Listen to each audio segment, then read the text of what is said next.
Hello students, welcome again to the lecture which is EE303 Electrical Measurement Measuring Instruments.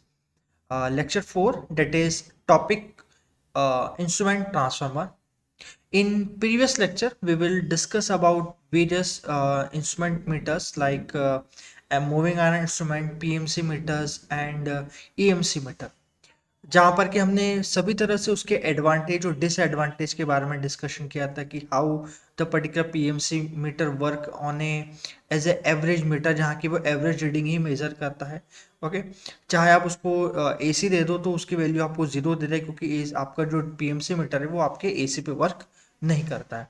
वही हम लोगों ने बात किया था कि एमआई मीटर हमारी आरएमएस वैल्यू मेजर करेगा। बेसिकली एसी डीसी दोनों पे वर्क कर सकता है, मगर सिर्फ वो आरएमएस वैल्यू हमें देगा। थर्ड बात की थी हमारे ईएमसी मीटर्स की, जहाँ पर हम लोगों ने बात किया था कि आपके जो ईएमसी मीटर्स है वहाँ पर हमें आपका बेसिकली एसी डीसी दोनों में वर्क कर सकता है, मगर ये हमें वोल्ट मीटर और अमीटर मीटर के अलावा हम इसको एज ए पावर मीटर के रूप में भी इस्तेमाल कर सकते हैं। हम जब तीनों मीटर पढ़ रहे तो हम लोगों ने यहाँ पर रेंज एक्सटेंशन की बात की थी, किस तरह मीटर की रेंज को एक्सचेंज कर सकते हैं using some series and shunt resistance. तो आज हम लोग पढ़ने वाले एक नया टॉपिक को जिसका नाम है इंस्ट्रूमेंट ट्रांसफर, जहाँ हम बात करेंगे कि क्यों हम जब हायर रेजिस्टेंस या हायर रेटिंग ऑफ वोल्टेज और मीटर की रेंज के ऊपर जाते हैं तो किस तरह से सिस्टम के अंदर हमें इंस्ट्रूमेंट ट्रांसफार्मर का इस्तेमाल करना पड़ता है और इंस्ट्रूमेंट ट्रांसफार्मर है क्या। So start our lecture. तो सबसे पहले स्टार्ट करते हैं C T and P T, one of the two our pillars है जो कि हमारे इंस्ट्रूमेंट ट्रांसफार्मर में इस्तेमाल आते हैं। हम स्टार्ट करते हैं before starting our lecture of talking about P T and C T. तो हम सी टी को इस तरह से बता पाऊंगा मैं आपको कि इन केस आपके सिस्टम में आपको 10 वोल्ट का मेजरमेंट करना है तो नॉर्मली आपके जो आपके एक्सपेरिमेंट सेटअप्स के अंदर आपको मिलता है या आपके लैब्स के अंदर जो आपके वोल्ट मीटर्स है आप उसका इस्तेमाल कर सकते हो। मगर कभी आपको 1 किलो वोल्ट का वोल्टेज मेजर करना हो तो can you measure by some normal meters, you say no. हमें कुछ स्पेशल डिज़ाइन करना पड़ेगा हमें वोल्ट मीटर्स को, जो कि बहुत ही बड़े वोल्टेज को मेजर कर सकते। तो इतने बड़े वोल्टेज को मेजर करना है तो उसका जो डिज़ाइन है वो भी बहुत बड़ा हो जाएगा। तो बड़ा हो जाएगा तो उससे कोई दिक्कत नहीं, मगर वो जो हमारा नॉर्मल मीटर से they can not measure such type of voltages. तो हमारे पास एक और तरीका है कि उस नॉर्मल जो वोल्ट मीटर लेटर जो 100 वोल्ट मीटर को 1 किलो वोल्ट मीटर पे मिल जाना है। तो हम आप बोल सकते हो कि सर इसके अंदर हम सीरीज के अंदर रेजिस्टेंस डाल के हम इसकी रेंज को एक्सटेंड कर सकते हैं, या फिर हमारे पास कोई नॉर्मल या छोटी रेंज का मीटर है तो उसकी रेंज उसको शंटिंग करके हम उसकी रेंज को बढ़ा सकते हैं। मगर आज मैं आप लोगों को बताने वाला हूँ कि किस तरह जो ये अमीटर जो वोल्ट मीटर्स है उसको हायर रेंज में लेके आते हैं, किलो या मेगा वोल्टेज या मेगा एम्पेयर की रेंज के अंदर हम वोल्टेज या करंट की रेटिंग का मेजरमेंट करने की बात आती है। तो ये कहीं ना कहीं हमारे जो अमीटर है वोल्ट मीटर रेस्ट्रिक्ट हो जाते हैं अपने अपने आप को एज ए मेजरमेंट टूल के रूप में। वहां पर हमें सी टी और पी टी का इस्तेमाल करना पड़ता है।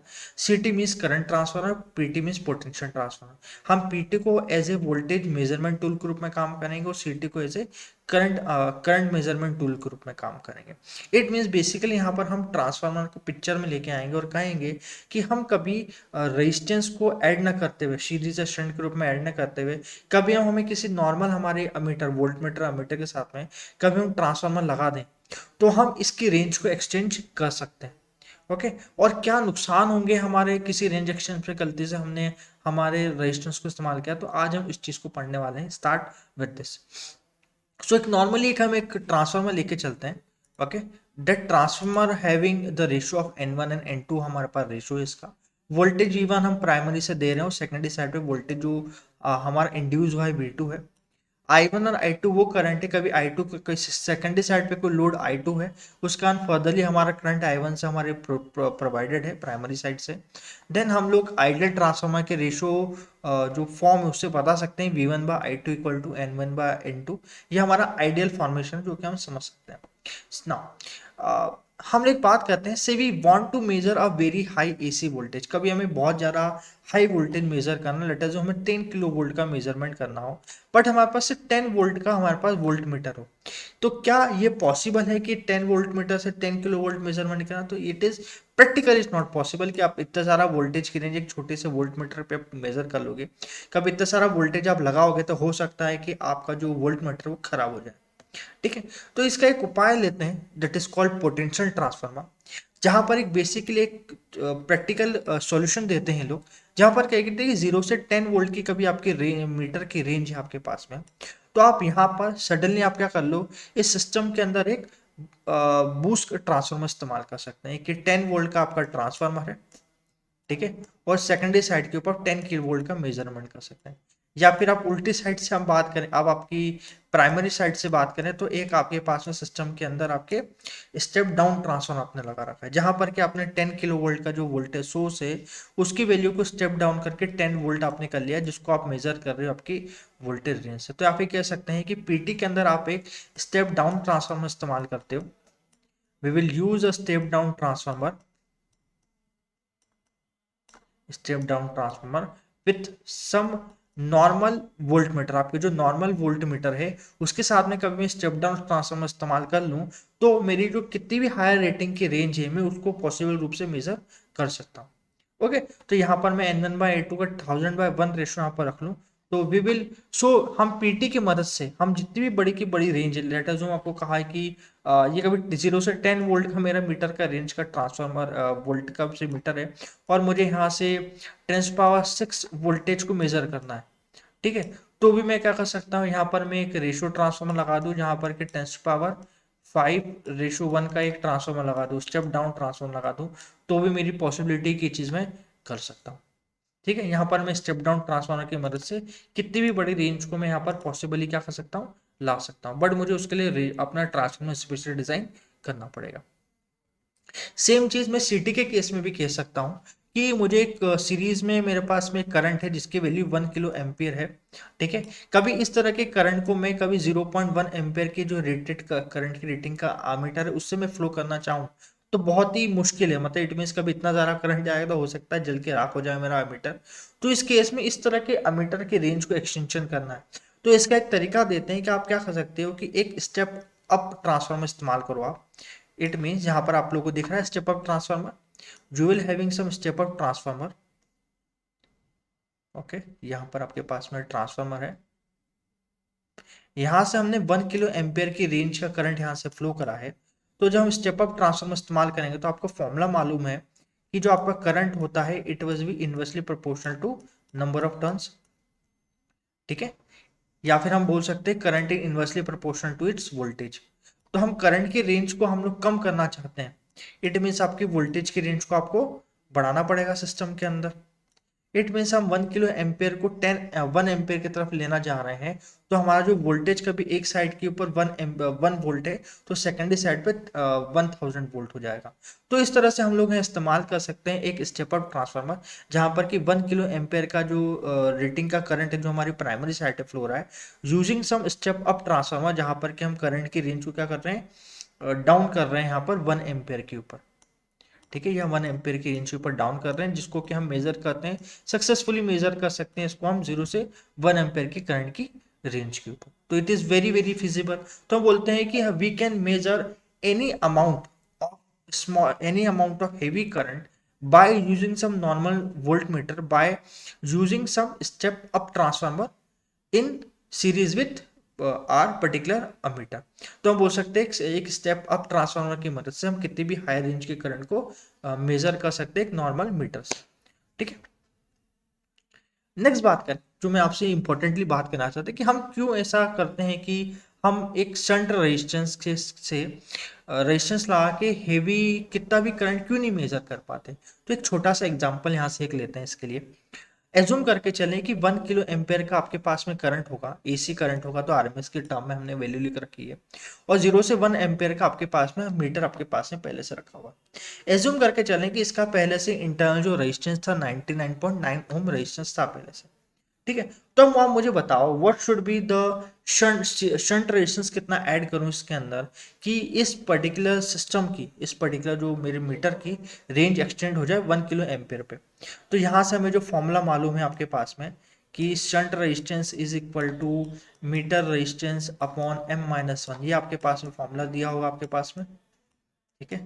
ये आपके पास फॉर्मूला था वेयर M रिप्रेजेंट करता है आपकी फुल स्केल डिफ्लेक्शन जो कि आपका 1 kilo एम्पियर है, 1 kilo एम्पियर है डिवाइडेड बाय आपका मीटर का जो रेजिस्टेंस है, इट मीन्स 10⁻³ एम की वैल्यू कितनी होगी 10⁻³।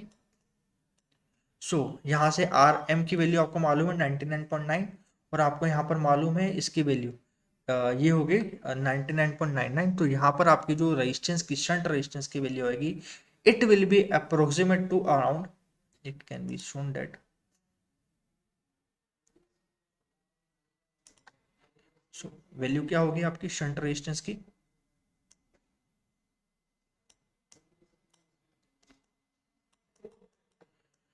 (99.99) डिवाइडेड बाय 999। इसको डिवाइड करेंगे आप लोग तो जाएगा ये 10 time, it means shunt resistance की वैल्यू आएगी 0.1, जो कि आप लोगों को यहाँ शोन है।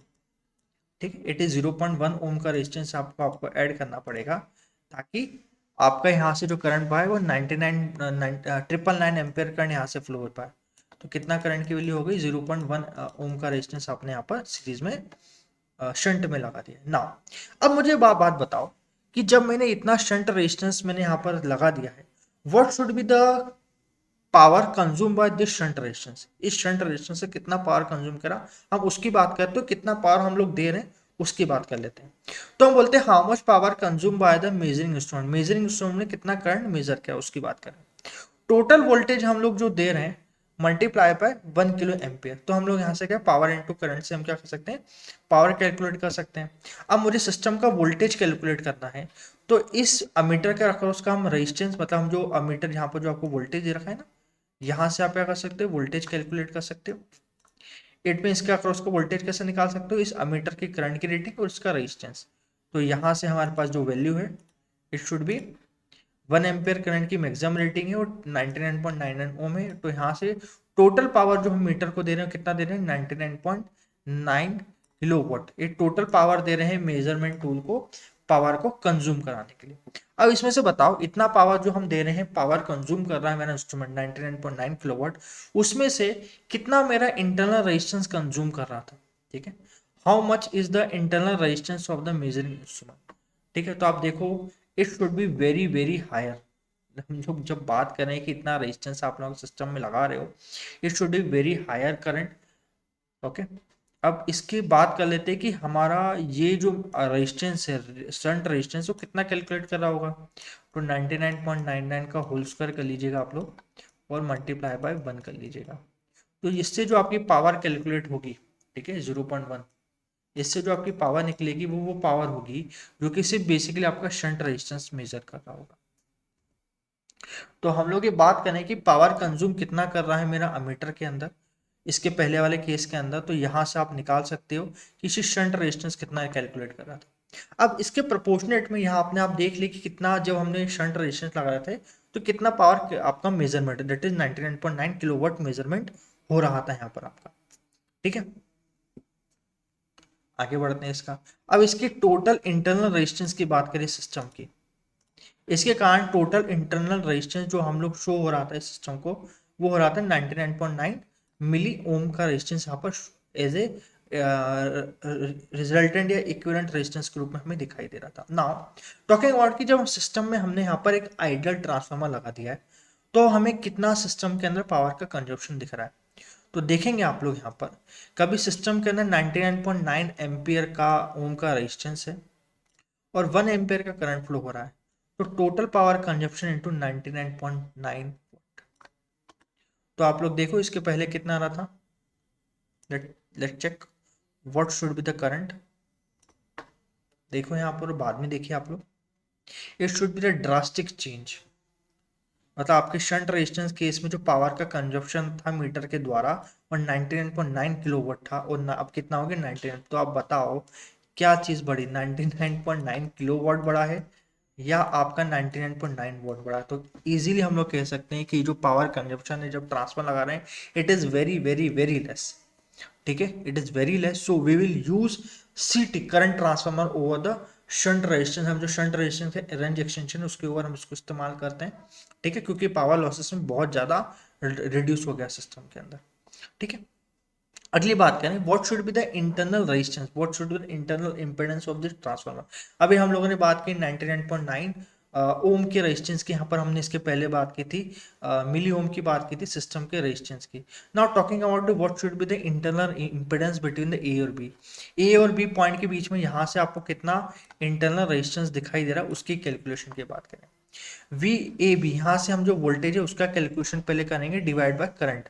ठीक है, हम लोग यहाँ से बोल सकते हैं V one upon I one is equal to V two upon I two. इस तरह से केस में हम लोग बात कर सकते हैं।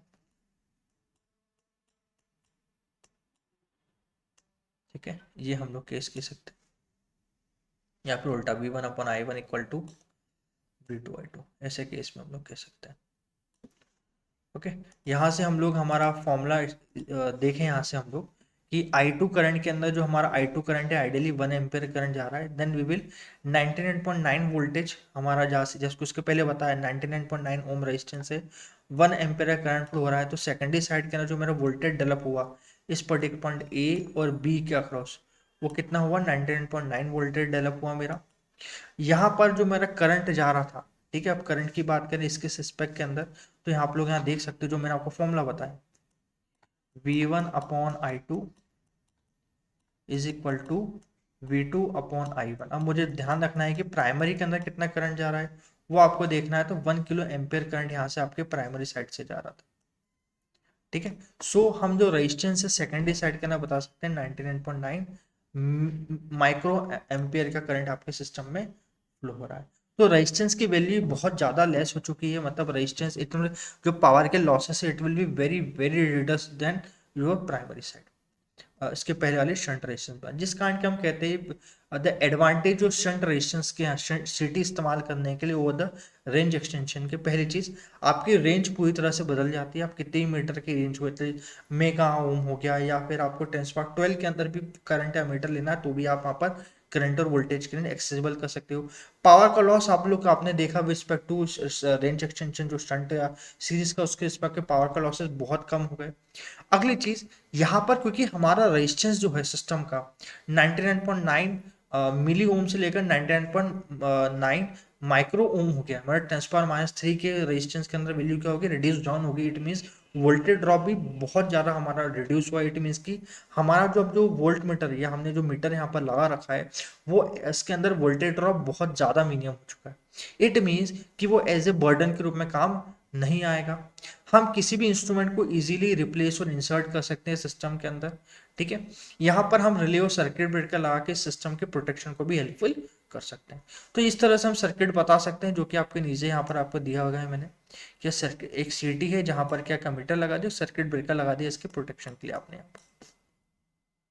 Now talking about PT versus series resistance, अब वापस हमने आपको क्योंकि रेंज एक्सटेंशन तो मैंने आपको पढ़ाया है, तो अब दोनों का आप कंपैरिजन करते हैं वापस, कि अब एक जगह रेजिस्टेंस लगाते हैं और उसका हम पावर लॉस देखते हैं और उसके अंदर टोटल रेजिस्टेंस कितना इंटरनल आना है वो देखते हैं, क्योंकि इंटरनल रेजिस्टेंस ये हमें बताएगा कि जब हम इसको as a voltmeter meter लगाएंगे तो इसके अंदर कुछ करंट तो नहीं जा रहा है, क्योंकि सिस्टम में करंट या वोल्टेज जाएगा। मैंने आपको कहा था जब हम एज ए वोल्ट मीटर की चीज़ को इस्तेमाल करते हैं तो हम कहते हैं उसका जो रेजिस्टेंस की वैल्यू होना चाहिए। ठीक है, वोल्ट मीटर हम करंट की वैल्यू चाहते ही नहीं है, तो रेजिस्टेंस की वैल्यू इन्फिनिटी होना चाहिए। वो जो मीटर के केस की बात की थी तो रेजिस्टेंस की वैल्यू मैंने आपको 0 बात की थी, या तो बहुत ही मिनिमम हो। जितना ज़्यादा रेजिस्टेंस मिनिमम होगा उतना अच्छा है, क्योंकि उतना कम करंट हमारा जाएगा। तो उसके पहले केस में देखा तो मेरा जो ट्रांसफार्मर था, ट्रांसफार्मर जो इस्तेमाल किया था 99.9 माइक्रो ओम था, और हमने जब एक्सटेंशन किया था रेंज एक्सटेंशन किया स्टैंड के रूप में तो 99.9 मिली एम्पेयर था। इट मीन्स कि आपके ट्रांसफार्मर के रूप में आपका जो रेजिस्टेंस की इंटर रेजिस्टेंस था वो कम हो चुका था, जिस कारण की हम बोलना चाह रहे हैं करंट की रेटिंग मतलब करंट जो फ्लो होगा या फिर उसका जो पावर के लॉसेस होंगे बहुत ही कम होंगे।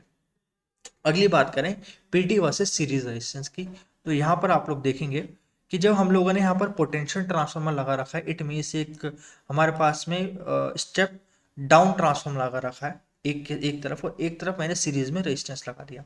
10 किलो वोल्ट का वोल्टेज है मेरे पास, सीरीज मेरा सोर्स है जिसको मेजर करना है सिर्फ 0 से 10 वोल्ट के वोल्ट मीटर पे। तो दोनों केस से पहले हम हमारे राइट हैंड साइड वाले केस की बात करते हैं जहां पर हमने सीरीज में रेजिस्टेंस लगाना था। वापस हमारा जो सीरीज का फॉर्मूला था R series is equal to, यही फॉर्मूला हमने लगाया है, मीटर का resistance upon M-1, where M representation करता था हमारे मीटर के रेशो को, M इज रिप्रेजेंटेड बाय हमारा फुल स्केल का डिफ्लेक्शन जो कि हमारा मीटर दे रहा है, मतलब कितना हमें मेजर करना है वोल्टेज को अपॉन मीटर का रेजिस्टेंस। एफ एस जी हमारी 10 किलो वोल्ट है और वी एम की वैल्यू 10 है। इट मीन्स यहाँ पर वैल्यू होगी 1 किलो की, एम की वैल्यू कितनी आएगी 1 किलो आएगी। सो यहाँ से हम सीरीज रेजिस्टेंस की बात करें कि कितना सीरीज में रेजिस्टेंस जाएगा। So it can be denoted as, यहाँ से आप लोग बात करेंगे 10 किलो, 10 से 10 cancel, it is only 1000। Okay, then 1000 to 999। Okay 999 आएगा, डिवाइड बाय, एज्यूम करके चले कि इसका जो इंटरनल रेजिस्टेंस है 1 किलो ओम है। ओके 10 पावर 3 है, तो यहाँ से आपको कुछ ये वैल्यू आपको यहाँ पर दिखाई दे 10 पावर 3 अपॉन 999, आपका एक कुछ ये रेजिस्टेंस दिखाई देगा जो आपकी सीरीज में लगा होगा। ठीक है, अभी हम इसको कैलकुलेट नहीं करके चले फॉर सिंप्लीफिकेशन, की सिंप्लीफिकेशन के हिसाब से इसको कैलकुलेट नहीं करने की कोशिश कर रहे हैं यहाँ पर। नाउ ये मैं, अब ये बात तो आपको समझ गई। दूसरी चीज मैं मान के चलूं, बताऊं एक चीज कि यहाँ पर इसके अक्रॉस वोल्टेज ड्रॉप कितना हो रहा है मेरे सीरीज रेजिस्टेंस का अक्रॉस। तो V R is equal to, हम लोग बात करें 10,000 टोटल वोल्टेज जो हमारा ड्रॉप होना चाहिए मीटर के अक्रॉस में से, मेरा जो टोटल वोल्टेज यहाँ ड्रॉप हो रहा है 10,000 माइनस 10, इट इज अप्रोक्सीमेटली 99999, 4/9 आपके यहाँ पर सिस्टम के अंदर आएंगे। इट मीन्स 9 9 एंड 9, ठीक है 990 सॉरी। ठीक है, इस तरह से कुछ आपका वोल्टेज आएगा सिस्टम के अंदर। ओके, यहाँ पर हम लोग सिस्टम की V R by R S से यहाँ पर करंट की वैल्यू भी निकाल सकते हैं कि टोटल फुल स्केल करंट कितना सिस्टम में फ्लो होगा, वो हम यहाँ से निकाल सकते हैं। फुल स्केल डिफ्लेक्शन करंट निकाल सकते हैं जो सिस्टम में फ्लो होगा। तो कभी हम लोग बात करें कि टोटल पावर का लॉस कितना हो रहा है सिस्टम के अंदर, तो टोटल पावर है 10 किलो वोल्ट। सीरीज का रेजिस्टेंस जो मैंने आपको, जो भी आपने सिस्टम में मैंने यहाँ पर 10 999 जो निकाला है, प्लस 1 किलो ओम का आपका इसका रेजिस्टेंस है। तो यहाँ पर हम लोग बात करें कि टोटल पावर का लॉस होगा, वो होगा 100 वोल्ट का। Total power loss should be 100 volt. अब हम लोग यहाँ पर सिस्टम की बात करें, इट मीन सीरीज रेजिस्टेंस जो आपका होगा ना, वो अप्रोक्सीमेटली आपका 1 के इक्वल होगा, आपके अप्रोक्सीमेट टू 1 ओम की इक्वल होगा। ठीक है, it is approximately equal to 1 ohm. Okay 10 power 3, I think okay ठीक है। नाउ वन मोर थिंग, कभी इंटरनल रेजिस्टेंस की, इसकी इंपेडेंस की बात करें तो सीरीज का इंपेडेंस बस 1 किलो ओम की बात करें तो इसका जो इंटरनल इंपेडेंस होगा, इट मीन्स टोटल रेजिस्टेंस जो ये ऑफर करे वो 10 पावर 6 होगा। ध्यान देना, वोल्ट मीटर का रेजिस्टेंस जितना ज़्यादा होगा उतना हमारे लिए बेटर होगा। ठीक है, 10 पावर 6 ओम का यहाँ पर रेजिस्टेंस और पावर का लॉस 100 वॉट का आ चुका है। मगर कभी हम वही पीटी के रूप में हम लोग यहाँ पर बात करें तो सबसे पहले हम लोग बात करें कि 0 से 10 वोल्ट 1 किलो ओम का रेजिस्टेंस है। पावर लॉस की बात करें इसकी सिस्टम की, टोटल वोल्टेज हमें 10 दिख रहा है, रेजिस्टेंस की वैल्यू कितनी है 1000 है, तो पावर का लॉस सीधे सीधे बता सकते हो 0.1। तो आप देखो ड्रास्टिक चेंज यहाँ पर आपको दिख रहा है, 99.9 वोल्ट का सडन चेंज इन आपको पावर दिख रहा है। तो यहाँ पर हम कह सकते हैं कि पावर लॉस बहुत ही कम हो रहा है हमारे पीटी में, आइडियल ट्रांसफार्मर के केस के अंदर बात कर रहे हैं। बट हम इसके इंटरनल रेजिस्टेंस को हम लोग बात करें, ए और बी के बीच के इंटरनल रेजिस्टेंस की बात करें, so what should B internal resistance, तो हमें क्या करना पड़ेगा, जो आर की वैल्यू को, जैसे आप लोगों ने पढ़ा होगा ट्रांसफार्मर में, इसको मैं प्राइमरी साइड के ऊपर कभी रेफर करा दूँ इस रेजिस्टेंस को, 1 किलो ओम मल्टीप्लाई बाय, ठीक है 10,000/1 है तो इसको 1000 से का होल स्क्वायर से उधर आगे रिप्लेस करा दूं मैं, तो हो जाएगा ये 10 पावर 9 करीब, 10 पावर 9। इट मीन्स कि ये इसका जो इंटरनल इम्पेडेंस है इसकी ज़्यादा है। इट मीन्स कि यहाँ पर भी कह सकते हैं कि आपका वोल्टेज ड्रॉप, क्योंकि वोल्टेज इंटरनल रेजिस्टेंस बहुत ही ज़्यादा है इसका, इट मीन्स अपने अंदर से कोई भी करंट फ्लो नहीं होने देगा। It means it act as a perfect voltmeter. Okay, यहाँ से हम लोग इसका इंटरनल रेजिस्टेंस, जैसे मैंने आपको बताया था, इंटरनल रेजिस्टेंस 10 पावर 9 आ गया सीधे सीधे। ठीक है ना, यहाँ पर हम लोग जब पोटेंशियल ट्रांसफार्मर इस्तेमाल करते हैं तो हम लोग यहाँ पर इसके वोल्टेज को ब्रिंग डाउन करते हैं, पावर का लॉसेस कम हो रहा है। यहाँ पर इसका जो इंटरनल रेजिस्टेंस बहुत ही हाई हो जाता है, सेफर है, और यहाँ पर इसके हम रिले इस्तेमाल कर सकते हैं इसके पैरेलल के अंदर। ओके। अगली बार हम लोग ये बात करेंगे कि जब इसको इसी सीटी और पीटी से किस तरह से हम पावर का मेजरमेंट कर सकते हैं।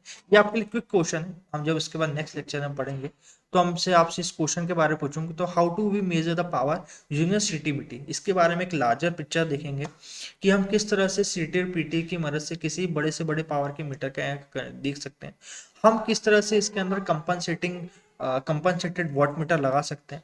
ठीक है, इसके बारे में वॉट मीटर वगैरह के बारे में बहुत सारी चीजें हम आगे पढ़ना है।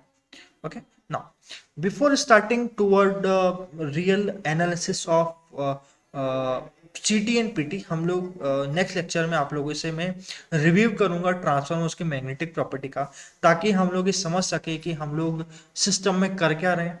हम लोग बात करेंगे, अभी तो हम सिर्फ आइडियल ट्रांसफार्मर लगा रहे हैं सिस्टम के अंदर, जब हम प्रैक्टिकल ट्रांसफार्मर लगाते हैं तो what should be the error, हमारा सिस्टम में किस तरह की एरर आती है। फॉर फॉर दस जस्ट टाइम कि जब तक हम उसके एनालिसिस स्टार्ट नहीं कर रहे हैं, आप लोग प्लीज जस्ट जाइए और जितने भी इसका जो पार्ट मैंने समझाया है सीटी और पीटी का डिफरेंशिएशन, उसको जाके समझिए। Thank you all of you.